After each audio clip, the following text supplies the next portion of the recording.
Bonsoir, bienvenue à cette chaîne, que notre Seigneur Jésus-Christ te bénisse richement et te garde tout près de son cœur. Aujourd'hui, nous sommes le 24 juin 2019 et mon message portera sur la méditation de la parole. Le Seigneur m'a demandé aujourd'hui de parler de la parole. Au début, je demandais au Seigneur parler de la parole, dans quel sens? Parce que dans mes vidéos, j'en parle quand même beaucoup, mais il m'a donc donné la direction de préparer des vidéos sur l'importance de méditer la parole de Dieu et aussi ce qui nous empêche vraiment de la méditer. Donc aujourd'hui, dans la première vidéo, je vais commencer par les obstacles à la méditation de la parole de Dieu. En tant qu'enfant de Dieu, tout ce que notre Dieu désire de notre conversion, que nous puissions recevoir la parole de Dieu comme un lait spirituel afin de grandir en lui, de porter du fruit. Donc nous devons comprendre par là qu'il est très important que nous prenions le temps chaque jour de méditer la parole du Seigneur, de la lire, de la comprendre, d'y penser, de mastiquer la parole afin vraiment qu'elle s'imprègne en nous et que nous puissions la mettre en pratique évidemment afin de porter du fruit. Mais nous pouvons aussi voir que durant la marche chrétienne, il y a des moments où on a l'impression qu'on a moins envie de la parole, on se sent, comment dirais-je, on est là, on n'a pas envie de lire, on a envie de méditer, on attend juste pas, on a cette impression qu'on est dans une période de lassitude en fait, de la parole de Dieu. Et c'est sûr que ça c'est un signe que quelque chose ne va pas en nous parce que en tant qu'enfant de Dieu, nous devons désirer vraiment cette parole tous les jours, oui, parce que cette parole est notre lumière. Dans le Psaume 119, verset 105, il est écrit: ta parole est une lampe à mes pieds, une lumière sur mon sentier. Donc nous comprenons bien que la parole de Dieu est une lampe. Une lampe, qu'est-ce qu'elle fait? Une lampe, elle éclaire évidemment. Donc, une lampe, selon le dictionnaire, c'est un dispositif produisant une flamme, une lumière, ou bien on peut se dire c'est un appareil d'éclairage constitué par une ampoule. Et la lumière, c'est cette définition, pardon. La lumière, c'est toujours quelque chose qui éclaire les objets et les rend visibles. Donc, c'est sûr que si nous voulons marcher vraiment sur le chemin que Dieu a pour nous, c'est très important que nous lisions la parole, que nous la mettions chaque jour. Pourquoi? Parce que c'est cette parole que nous justement, et qui est dans cette lumière, nous avons besoin pour marcher sur ce chemin étroit. Et c'est la parole que resserrer le chemin qui conduit à la vie, le chemin étroit évidemment, et large et spacieux le chemin qui conduit à la mort, c'est-à-dire à la perdition en enfer. Donc, si un enfant de Dieu veut entrer au ciel, il devrait vraiment tous les jours prendre le temps de lire la parole, de la méditer, évidemment, dans le but de mettre en pratique, évidemment, c'est très important de rappeler ça, parce que vraiment, juste lire, méditer, faire la connaissance, on ne va pas mettre ça en pratique, mais nous devons lire, méditer, avoir la connaissance, une connaissance saine, évidemment, pas pour s'en enorgueillir, mais pour la mettre en pratique afin de porter du fruit. Donc, lorsqu'on regarde dans le dictionnaire, le thème sentier signifie un chemin étroit dans la nature qui ne laisse passer que les piétons. Et dans le sens littéraire, c'est une voie que l'on suit pour atteindre un but. Donc, on voit bien que ceci vient renchérir ce que Jésus a dit, hein, que le chemin pour entrer aussi est un chemin étroit. Ouais, c'est-à-dire un chemin resserré. Donc, notre sentier, ce chemin étroit, sur lequel nous marchons tous les jours. Et quand on dit que c'est parce que des piétons, c'est-à-dire on marche juste, chacun marche en fait. Nous sommes là tout décrit, mais chacun marche sur son petit chemin étroit dans le but d'entrer au ciel. Et pour ça, on a besoin d'être éclairé. Parce que par on dit que la parole de Dieu, tu n'as pas à nos pieds. Parce que nous marchons à la suite de Jésus-Christ, assurance et paix évidemment. Et lumière sur nos sentiers, c'est-à-dire une lumière qui éclaire notre chemin et rend donc les choses visibles, c'est-à-dire des obstacles à contourner, bref, tout ce que Dieu veut que nous voyons. Donc c'est très important de comprendre que sans la parole de Dieu, il est très difficile de marcher comme Dieu veut. Et enfin, il est impossible en fait, tout simplement d'ailleurs, parce que sans la parole de Dieu, on n'est pas du tout éclairé. Sans sa parole, on est encore dans les ténèbres et ce serait difficile que notre pensée soit renouvelée, que nous puissions vraiment vivre la vie qu'il a pour nous et comprendre son cœur, sa pensée, afin vraiment de nous soumettre complètement à sa volonté. Il est écrit aussi dans Jean 1, je vais lire le verset 1 jusqu'à 5, ça dit ceci: au commencement était la parole, et la parole était avec Dieu, et la parole était Dieu. Elle était au commencement avec Dieu. toutes choses ont été faites par elle, et rien de ce qui a été fait n'a été fait sans elle. En effet, pardon, en elle était la vie, et la vie est la lumière des hommes. La lumière, lui, dans les ténèbres, et les ténèbres ne l'ont point reçu. Juste pour nous rappeler, avec ce texte que tout le monde connaît sûrement, que la parole était Dieu, le commencement. Et cette parole ne va pas changer, celle qui suit jusqu'aujourd'hui. Ils savons tous que Jésus-Christ est Dieu, Jésus-Christ est la parole. En lisant la parole tous les jours, nous sommes en train de communier le Seigneur en personne, de dire Seigneur, je suis là devant toi, parle-moi, enseigne-moi, instruis-moi et aide-moi à marcher ce chemin étroit qui conduit au paradis. C'est ça, donc c'est très important de nous souvenir que la parole de Dieu est la lumière qui éclaire nos ténèbres. Et sans la parole de Dieu, les ténèbres vont demeurer. Il y avait les ténèbres, évidemment, mais dans les ténèbres, il est impossible de plaire à Dieu, c'est certain. C'est la raison pour laquelle nous devons donc tous les jours méditer la parole de Dieu afin de recevoir une dose de lumière qui vient justement dissiper les ténèbres dans nos vies et nous donner vraiment cette grâce de renoncer aux œufs de la chair et de marcher vraiment dans la lumière, dans la vérité du Seigneur. C'est un peu ce petit résumé concernant l'importance de méditer la parole. Mais ma vidéo va vraiment axée beaucoup plus sur les obstacles de la méditation de la parole. Parce que j'ai dit que dans le match chrétien, tout à l'heure, on peut rencontrer le découragement, la lassitude et on n'est plus vraiment en feu pour lire la parole, méditer comme on avait au début de notre conversion.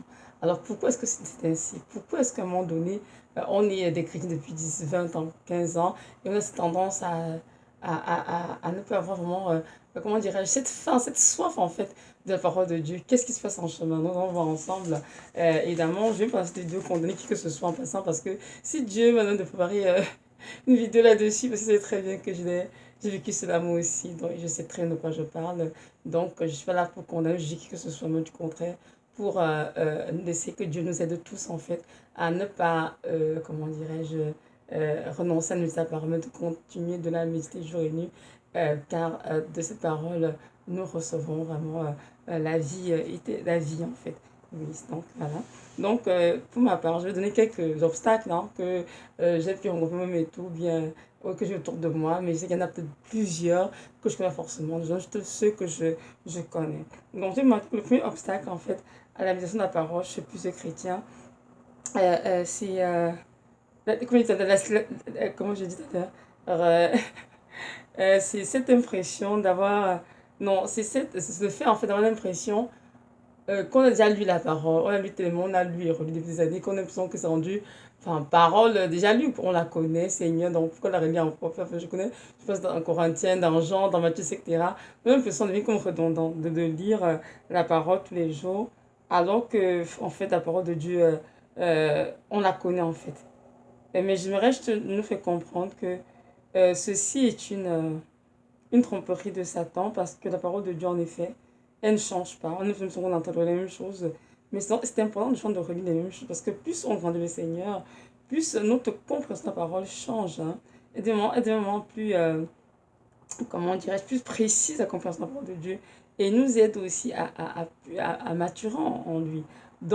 Parfois, c'est l'impression qu'on lit la même chose qui ne change pas, ce n'est pas vrai. C'est vrai que ces écrits sont exactement euh, les mêmes, mais la compréhension change. Oui. Une verset qu'on a lu il y a 10 ans en arrière, parce que je donne les versets, on peut avoir une nouvelle révélation du verset, un nouveau rima, pour mieux comprendre la pensée du Seigneur et son cœur, et évidemment dans le but de lui obéir et de suivre sa volonté.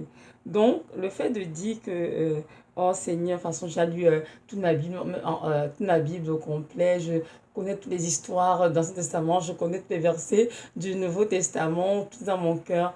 Non, ça c'est une grande de l'ennemi. Nous devons comprendre que la parole de Dieu est comme la manne quotidienne, c'est-à-dire nous devons venir devant sa face tous les jours pour la parole nous avons besoin pour notre journée. Et la parole d'hier, dont nous avons besoin, pas forcément celle dont nous avons besoin aujourd'hui. Donc ça change tous les jours. C'est pour là que nous devons vraiment ne pas laisser l'ennemi nous voler en disant que mais non, tu as déjà lu la parole, tu as connu dans ton cœur, pas besoin de relire. C'est là, non, ce n'est pas vrai. Chaque fois qu'on vient d'apprendre du Seigneur, il s'ouvre à nous différemment. Et la parole doit être vue de façon comme, comment dirais-je, comme une marmite hein, avec un couvercle. En arrière d'un verset qu'on voit, il y a plusieurs couches de révélation, de compréhension. Et c'est très souvent en étant en communion le Seigneur que le Saint-Esprit justement se révèle à nous et nous donne vraiment de saisir pleinement la pensée de Dieu. Donc, si c'est ce qui te dérange en ce moment, le fait de dire que mais non, Seigneur, j'ai plus que de lire la parole tous les jours parce que de toute façon, j'ai assez lu, je la connais de fond en comble, je te dirais non, ne pas faire ça. Repends-toi et Dieu, Seigneur, de te donner, comment dirais-je, une nouvelle faim et soif de la parole et qui puisse t'aider vraiment à avoir d'autres révélations, la parole afin d'être le plus proche de lui. Et le Seigneur le fera. Donc, comprenons bien que au niveau de la compréhension de la parole, au fil des années, oui, la compréhension change évidemment et nous donne vraiment de saisir pleinement le cœur de Dieu. Donc, c'est ça. Le deuxième obstacle que j'ai noté, c'est la distraction. J'ai réalisé que nous, enfants de Dieu, sommes très distraits par beaucoup de choses, et dans surtout les activités mondaines, hein, oui. On est très, très, très distraits. On passe beaucoup de temps à faire des choses du monde et on consacre très peu de temps à lecture, de la parole, à la méditation, à la prière. Nous avons été sauvés, avec un but précis. Hein.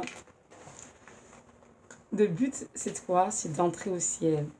Et nous devons, comme disait Paul, courir, pas courir pour courir, mais courir de manière à remporter le prix de la vocation céleste qui nous était destinée en Christ. Donc, si nous sommes chrétiens et que nous ne prenons pas le temps de lire la parole, de méditer, de prier, face de Dieu, assurons pas grandir dans le Seigneur. Et on peut être renouvelé entre pensées, on ne peut pas tout simplement vivre la vie qu'il a pour nous. Alors, comment pouvons-nous espérer entrer au ciel? Atteindre ce but, c'est-à-dire obtenir vraiment cette couronne de vie, si nous n'avons pas la parole tous les jours, pour que Dieu nous transforme au travers de cette parole. Comment alors nous faire? Il y a trop de distractions qui tiennent les enfants de Dieu loin de la parole du Seigneur. Il y a la télévision pour certains, les films, les films, mon Dieu, les informations à ne pas en finir, il y a l'eau de rose. Il y en a qui aiment bien aller faire la fête des amis tout le temps. Il y en a qui aiment aussi passer tout le temps défendre avec des amis, atteindre des conversations stériles et inutiles. Hein. Et oui, évidemment, parce qu'il y en a qui sont sur le téléphone, parfois, c'est pour prier, faire des choses intéressantes. Mais il y en a d'autres qui sont sur le téléphone juste pour faire du commérage, de la calomnie, et puis cela perd du temps et ils veulent le temps inutilement. Il y a aussi, évidemment, les réseaux sociaux qui prennent beaucoup de temps de Dieu. Ils passent le temps dessus à échanger toutes sortes de messages inutiles et à perdre du temps, tout simplement. Il y a également aller sur des sites web, surfer dessus des œuvres, chercher peut-être parfois un produit qu'on veut ou bien, je sais pas, quelque chose qu'on désire. Et on y passe tellement de temps, une phrase de cette chose qui n'est pas si importante en fait. Et pour cela, pour le faire évidemment, on coupe le temps, on laisse de côté la parole du Seigneur. Il y a aussi ces enfants de Dieu qui sont constamment sur YouTube, hein, oui, et ce, pourquoi pas, plus curiosité en passant. Donc, ils ne sont pas là parce qu'ils écoutent une vidéo qui vont les édifier, les construire, parce qu'ils sont en train de cliquer sur une vidéo, commencer à écouter, arrêter, et puis je vais passer une autre vidéo qui semble intéressante. Ah, mais tiens, je vais écouter celle-là, je clique et puis j'arrête, ainsi de suite. Évidemment, c'est sûr que toutes ces choses nous volent le temps que nous avons pu consacrer à la méditation de la parole, c'est certain.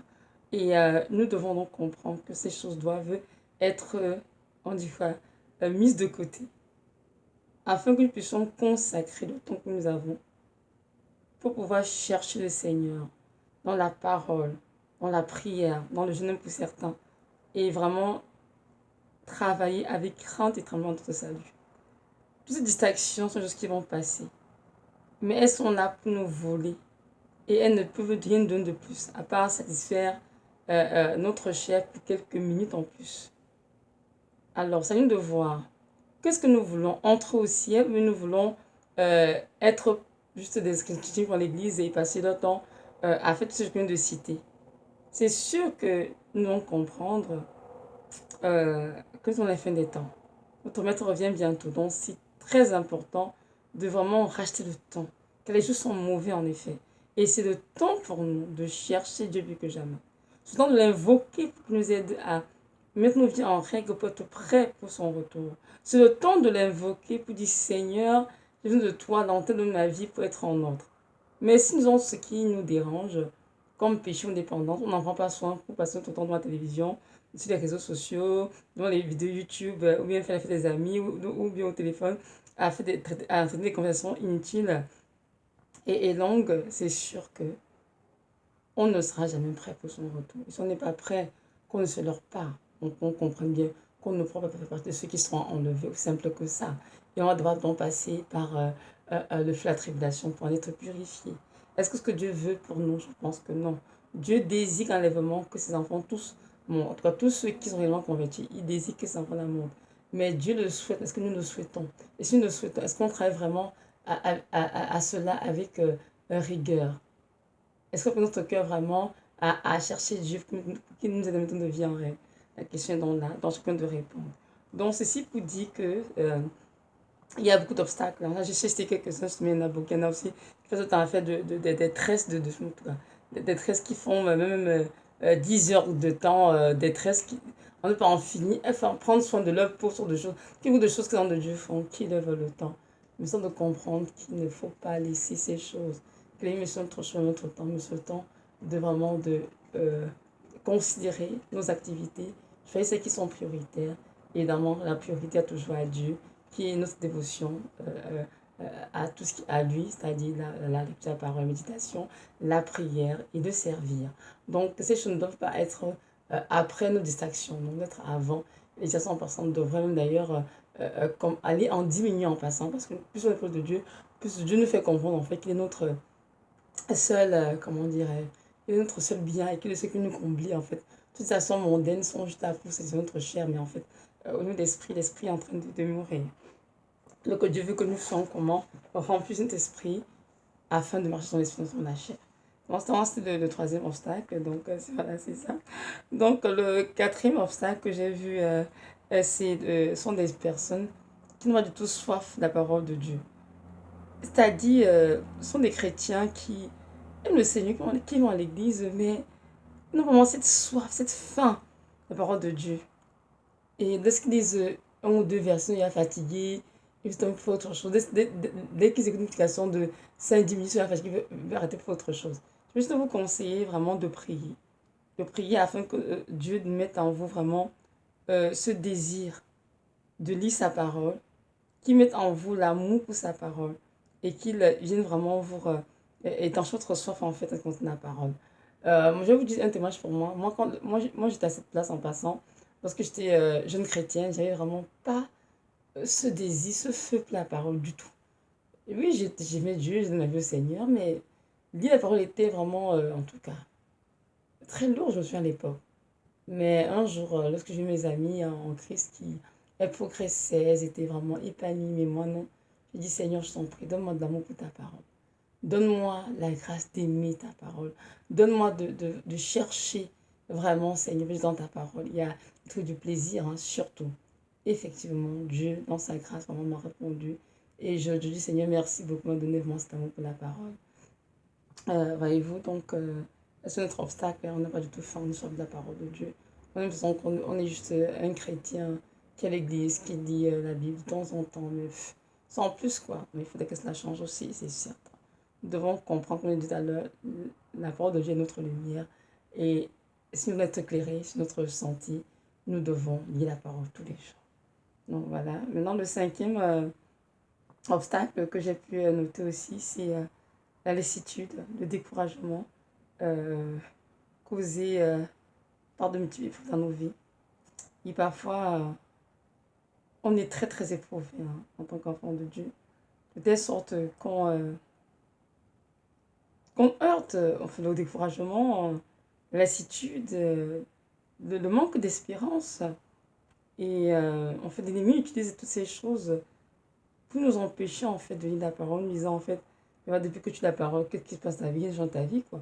Tu la lis, tu la confesses, tu la mets en pratique, mais ta vie demeure toujours inchangée, tu dois les mêmes difficultés. Et sans espoir ce piège, évidemment, on va se rendre compte qu'on a de moins en moins envie de lire la parole. Parce qu'on qu'on la connaît, on a tellement récité, on ne voit pas de résultat. véritable. Et j'aimerais juste dire à ces personnes-là, dans cet état, de ne pas écouter la voix de Satan, mais de plutôt demander vraiment la grâce à Dieu de continuer à lire la parole et vraiment d'entretenir en eux le feu, l'espérance qui est en Dieu. Sachant que Dieu est le délivrance. Peu importe c'est par quoi vous passez en ce moment, sachez que Dieu vous aime. Il ne vous a pas oublié et qu'un jour, un jour viendra, il se lèvera pour vous. Et la lumière paraîtra véritablement. Et ce qui vous tient en captivité sera ôté dans le nom de Jésus. Moi, je suis passée par là. Oui, juste la situation, ce découragement. Des Seigneur, vraiment, c'est des années que je te connais, que je te sais, mais il y a des choses dans ma vie qui sont toujours là, des requêtes non exaucées. Et le Seigneur m'a dit, non, Evelyne, apprends à attendre en silence ce que vient de moi. Le fait que je tarde à venir ne veut pas dire que je ne viendrai pas. Je suis en chemin. Je viens et je vais changer ta vie. Je te couronner de chants de délivrance. Alors mon enfant, ne laisse pas l'ennemi voler ta joie d'être enfant de Dieu. Voler ta joie d'être sauvé. Mais plutôt, donne-moi la permission de te fortifier afin que tu puisses continuer cette marche qui n'est pas facile, certes, mais qui certainement produira un fruit et durable à la fin de ta vie. Donc, vraiment, ces paroles aussi m'ont encouragée. Je vous assure que c'est pas facile, ça je sais. C'est pas facile. À un moment donné, justement, dans ma propre vie, étant dans cet état, je me suis rendu compte que je disais de moins en moins la parole. Je disais de moins en moins la parole, évidemment. Et une fois lorsque je venais lire, c'était plus parce que je suis disposée à enseigner, voyez-vous. Et je me dis non, tu ne dois pas arrêter ça. Tu as dit la parole d'abord pour toi. C'est la parole d'abord qui éclaire tes ténèbres, qui t'aide à tenir, comment dirais-je, enraciné en moi. On se dit pas la parole, il est certain que tu vas manquer de vie. N'oublie pas que l'écrit dans c'est quoi, dans Jean 6, 63, mes paroles sont esprit et vie. Donc si tu veux avoir la vie de Christ en toi, si tu veux demeurer en moi, ma chérie, c'est important que tu lises la parole tous les jours pour demeurer en moi. Et en lisant la parole va te montrer ce que tu fais dans les vies de tes frères et ceux qui t'ont précédé. C'est comment j'ai agi dans leur vie lorsqu'ils sont dans des problèmes. Et tu vas voir que c'est un Dieu qui fait justice, un Dieu qui prend soin de ceux qui l'aiment et qui exauce ceux qui crient à lui. Et je vous assure, avec toutes ces paroles, tu m'as réconforté. Il a déposé en moi, en fait, vraiment cette envie de lire la parole. Depuis que je commençais à lire à nouveau, évidemment, c'est sûr qu'il y a toujours une nouvelle compréhension de Seigneur la parole. Comme au début, au niveau d'obstacle 1, il y a une nouvelle compréhension, une nouvelle révélation. On dit, waouh, Seigneur, je comprends mieux ton cœur maintenant. Et évidemment, c'est sûr que ça fortifie beaucoup sur la parole de Dieu, car nous voyons bien ce Dieu qui est puissant, qui est majestueux, qui est souverain, un Dieu que personne ne peut instruire, qui fait ce qu'il veut de son trône, un Dieu aussi qui est juste, un Dieu qui est amour, un Dieu qui a compassion, un Dieu qui prend soin des siens. Et c'est dans la parole justement qu'on découvre toutes ces choses. Si on ne lit pas la parole, on n'en saura rien de cela. Et même si on a lu, ça fait 1 an ou bien 6 mois en arrière, ce ne va pas comme ce qu'on a dit aujourd'hui. Ce qu'on dit aujourd'hui, c'est comme vraiment. C'est que l'Esprit nous rappelle vraiment, oui, il faut dire que oui, c'est vrai, Dieu est là pour moi, il ne va pas abandonner, même si ça tarde à venir. Oui, il viendra sûrement, mais autant choisir par lui, voyez-vous. Donc, je vous encourage tous ceux qui souffrent vraiment, que Dieu vous accorde la grâce et qui ôte de votre cœur toute lassitude, tout découragement, et qui mette en votre cœur beaucoup d'espérance et espérance en Dieu. Sachez qu'il ne va pas oublier, il ne va pas abandonner, mais qu'un jour vient, le jour est déjà presque là, il va se lever pour vous, vous accorder la délivrance tant attendue. Donc voilà, c'est ça. Maintenant, je suis rendu au 6e obstacle, que je ne me trompe pas, que je suis pu remarquer autour de moi, euh, euh, en fait, c'est le fait de vouloir écouter les autres prêcher, voyez-vous, et ne pas vraiment lire sa Bible. Il y a beaucoup d'enfants de Dieu qui on se paraissent à ouvrir la parole, ils lisent la parole, mais ont plus cette envie d'écouter une vidéo sur YouTube ou bien écouter une prédication dans une église ou dans leur propre église à eux. Et ces enfants de Dieu reçoivent en fait leur nourriture quotidienne de ces vidéos qu'ils écoutent. C'est sûr qu'il n'y a rien de mauvais à écouter des vidéos YouTube ceux que Dieu vous conduit, ou bien écoutez des prédicateurs qui sont vraiment édifiants pour édifier votre foi, vous fortifier dans la foi. Mais ceci ne veut pas vous empêcher comment dirais-je, de prendre du temps quotidiennement dans la parole du Seigneur. Oui, ne devez pas. N'oublions surtout pas que lorsque nous avons la Bible pour la lire dans un endroit calme, hein, Dieu parle à nous et vraiment il y a une communion, une chimie entre le Seigneur et nous. C'est sûr que parfois on dit que Dieu, il n'est pas en voie et tout, mais nous avons dans Jean 1 que Jésus-Christ est la parole. Nous sommes en pleine communication. Le Seigneur est assis près de nous, pour nous instruire. Mais très souvent, quand nous avons les yeux spirituels ouverts, on se dit, ben non, Dieu n'est pas là et tout. Ce n'est qu'un bouquin. Non, ce n'est qu'un bouquin. La Bible est la parole de Dieu et c'est important vraiment de la lire comment dirais-je, le mot m'échappe. Il faut le lire avec considération, quand on doit lire, il faut te concerner, il faut pas prendre ce temps à la légère en fait. Il faut vraiment saisir que ce moment d'échange entre Dieu et nous, Dieu est en train de nous parler. Et donc, et comprendre que nous devons chacun, tous les jours, prendre le temps de lire la parole, de la méditer et de recevoir pleinement ce que Dieu veut nous enseigner. Et ensuite, dans la journée, on peut écouter une notification ou deux si Dieu permet, pour nous édifier. Ça, c'est une très bonne chose. Il y a de mauvais à cela. Donc, c'est ça le sixième, je pense que sixième, je pense que le sixième, je ne me trompe pas, obstacle et tout. Donc, maintenant, le dernier dont je dois en parler ici, bah, c'est ça, c'est l'obstacle, en fait, de prendre nos pasteurs ou bien les leaders établis dans les églises comme, comme des dieux. En fait, c'est tellement comprendre que les pasteurs ou tout leader établi sur un troupeau quelconque, ce ne sont pas des dieux. Ce sont des hommes comme vous et moi qui peuvent se tromper, qui peuvent faire des erreurs. Mais notre Dieu est passé là parce qu'ils doivent conduire le troupeau, enseigner, c'est vrai. Mais nous ne devons pas prendre tout ce qu'ils disent comme parole d'évangile. La seule parole qui doit être parole d'évangile, c'est ce qu'on dit dans la Bible que Dieu nous a donné. Et il y a des personnes qui disent pas la Bible du tout, mais qui boivent matin, midi, soir les paroles de leur pasteur, de leur leader spirituel.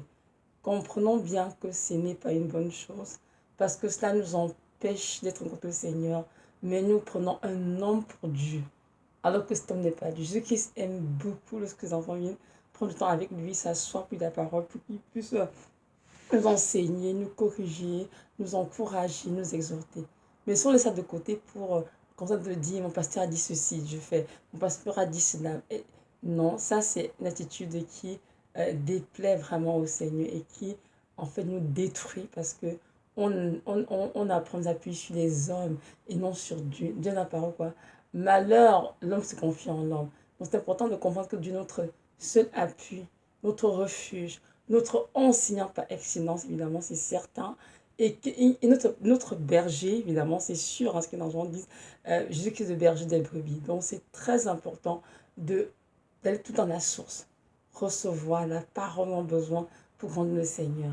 Et évidemment, en ce qui concerne les pasteurs qui nous dirigent dans les églises ou bien dans les, je sais pas, dans des églises, maisons, églises, bâtiments, peu importe, c'est important je d'avoir aussi l'attitude béréenne, c'est-à-dire toujours nous assurer que ce qu'ils ont dit est vraiment conforme à la parole de Dieu, parce qu'il y a beaucoup de chrétiens, évidemment, qui se retrouvent en enfer parce qu'ils écoutent des prédications, des hérésies, en fait, qui dans la Bible, mais parce que tellement ils avaient foi en ce pasteur, tellement ils croyaient à son appel, à tout ce que le pasteur était, qu'ils ont commencé à voir ses paroles sans vérifier. Et évidemment, ça les a conduits au mauvais endroit, qui était l'enfer. Donc, c'est très important, en tant qu'enfant de Dieu, de ne pas laisser un homme prendre la place de notre vie, mais de comprendre que lui, même s'il établit des enseignants sur nous, des prophètes, des évangélistes, etc., il n'est pas même moins que Dieu est toujours la source ultime, une source qui ne t'arrive point, une source de vérité, de vie. Et il faut toujours nous remettre à lui, toujours nous appuyer sur lui pour qu'il puisse nous diriger. Qu'est-ce qu'il faut écouter, quel pasteur il faut écouter, dans quelle liste il faut partir. C'est très important. Parce que si on ne fait pas ça, on est notre vie, on confie notre temps à lire les livres que les pasteurs ont écrits, les bouquins qui sortent tous les jours. En plus, l'église, le pasteur écrit, c'est écrit, ça, on va lire ces bouquins, on va voir ces paroles, la marcher sur ces paroles-là, et se rendre compte un jour qu'on s'est fait avoir, qu'on s'est fait tromper par des écrits qui semblaient être tellement remplis de vie. En fait, on commence vraiment à grandir, à faire le Seigneur, on se rend compte qu'en fait, tous les écrits étaient remplis de plusieurs hérésies. Et je vous le dis par, on dit comment, par expérience. Parce que j'ai dans une église justement, et je lisais beaucoup les livres qui fallait passer de cette dénomination-là. J'en achetais beaucoup, je lisais beaucoup et tout. Et je me suis rendu compte, des années plus tard, avec ma maturité, qu'il y avait beaucoup de choses pardon, que j'avais cru qui étaient vraiment des hérésies, qui n'avaient rien à voir avec la parole de Dieu. C'était vraiment des choses écrites par eux, poussées par l'ennemi, pour pouvoir appeler les enfants de Dieu. Mais étant une jeune chrétienne, vraiment très jeune au Seigneur, le Seigneur, je me suis fait avoir et heureusement que Dieu est intervenu. Donc je me suis mariée de cette église-là. Donc juste pour vous dire que c'est très important de méditer la parole. La parole de Dieu est vraiment, comme c'est dans Somme 119, hein, verset 5, une lampe à nos pieds, une sur notre santé, qui nous permet de marcher pas à pas à la suite de Jésus et qui est notre chemin étroit sur lequel nous marchons tous les jours, qui nous conduiront évidemment au paradis, c'est certain. Donc voilà, donc je m'arrête pour aujourd'hui. Donc j'ai fait des obstacles, invitation que donne la parole. Demain, je vais travailler sur euh, pourquoi c'est important de vraiment me savoir de Dieu tous les jours. Nous aller un peu plus vraiment en prenant le sujet pour me comprendre que c'est très très important de me savoir tous les jours et de ne pas laisser l'ennemi nous voler ce temps-là le Seigneur. Donc voilà, c'est ça. Juste nous rappeler que notre Dieu revient bientôt et que c'est le temps pour nous justement d'être accrochés cette parole, voyez-vous, et de l'aimer la parole, d'aimer Christ et de faire tout ce qu'il nous dit. Hein. C'est qui, dans Jean 14, 21, celui qui m'aime garde mes commandements. Alors comment pouvons-nous garder les commandements d'un Dieu que nous ne connaissons même pas?